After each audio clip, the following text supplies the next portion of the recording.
मुंबई से,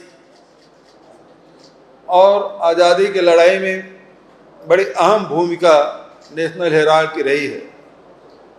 आपको याद भी होगा कि 1942 में जब अंग्रेजों भारत छोड़ो का जो नारा दिया था और आंदोलन चला, उस समय इसे 3 साल तक के लिए प्रतिबंध कर दिया गया था। वो राष्ट्रीय आंदोलन में बड़ी महत्वपूर्ण भूमिका उसकी रही है। आप सब मीडिया से जुड़े हैं। मीडिया समूह की हालत किस प्रकार से हो गई है। बहुत सारे पुराने अखबार जो चलाए जा रहे थे वो बंद हो गए, आर्थिक रूप से उसे जूझना पड़ा। तो वही स्थिति नेशनल हेराल्ड की भी हुई और स्थिति ये बनी, उसके प्रकाशन करने में अड़चनें आई और वहाँ के जो कर्मचारी है उसकी तनख्वाह है, उसके पीएफ है, बिजली की बिल है, बिल्डिंगों की, ये पटाना असंभव हो गया था। ऐसी स्थिति में इस राष्ट्रीय धरोहर को बचाए रखने के लिए कांग्रेस पार्टी ने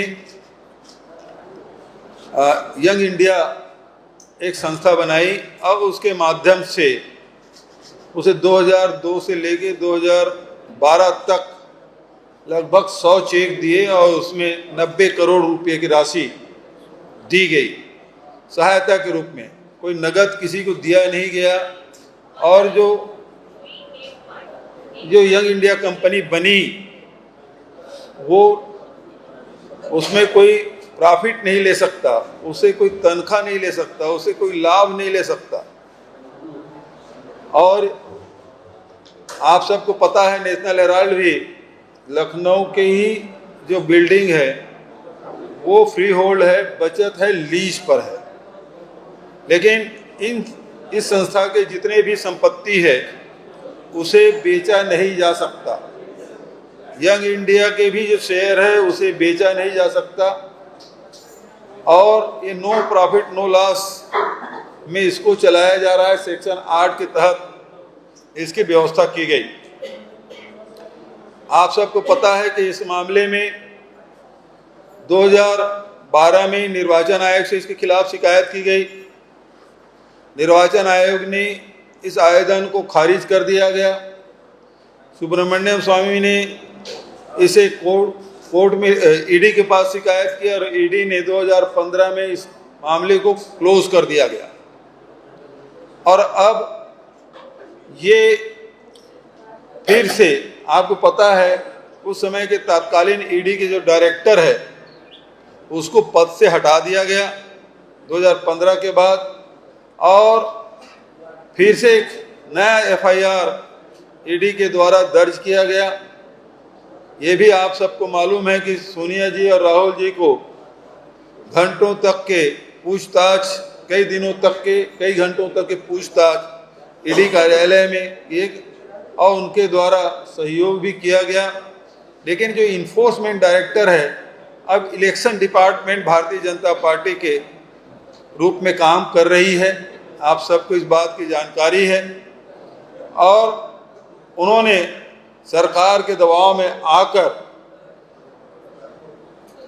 उन्होंने एक कुर्की की यहाँ के कार्यालयों के सामने उन्होंने नोटिस चस्पा किया और साल भर के भीतर में उसे कोर्ट में चालान प्रस्तुत करना होता है।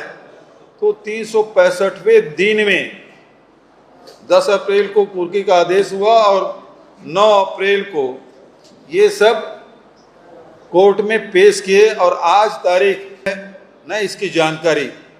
भारतीय जनता पार्टी लगातार भ्रामक प्रचार कर रही है। आपको पता है कि भारतीय जनता पार्टी के प्रवक्ता हैं, नेता हैं, वो लगातार ये कहते हैं कि 5000 करोड़ की संपत्ति है, फिर कोई कहता है 2000 करोड़ की संपत्ति है। और अभी जो आईटी ने, इनकम टैक्स ने जो असेसमेंट किया वो लगभग 400 करोड़ का है। और अभी जो कोर्ट में जो ये लोग ईडी ने जो किया है वो 369 करोड़ समथिंग की। तो कहाँ 300 करोड़ और कहाँ 5000 करोड़। तो ये कितने अफवाह फैलाते हैं, इस बात का भी परिचायक है। और ये संपत्ति को न बेचा जा सकता है न हस्तांतरित किया जा सकता है। ये नेशनल हेराल्ड की संपत्ति है, एजीएल की संपत्ति है, और उसमें शुरू से लिखा गया है इस संपत्ति को हस्तांतरित नहीं किया जा सकता। इस मामले में भारतीय जनता पार्टी के द्वारा देश में विभिन्न प्रदेशों में अलग अलग जिलों में कांग्रेस के कार्यालय के सामने ये लोग प्रदर्शन किए। ये फिर से एक झूठ को प्रचारित करने की कोशिश कर रहे हैं। भारतीय जनता पार्टी लगातार कांग्रेस मुक्त भारत की बात करते हैं, लेकिन ये इतने मेहनत करने के बावजूद भी ईडी का दुरुपयोग, आईटी का दुरुपयोग, सीबीआई का दुरुपयोग और उसके साथ साथ इलेक्शन कमीशन का दुरुपयोग करने के बावजूद भी कांग्रेस को समाप्त नहीं किया जा सका। इससे ये परेशान है। एक नया शिकूफा फिर से ये लोग छोड़े हैं। अभी लगातार खड़गे साहब और राहुल जी संविधान बचाने की लगातार बात कर रहे हैं, और इसके लिए लड़ाइयाँ भी सदन के भीतर भी और सदन के बाहर भी।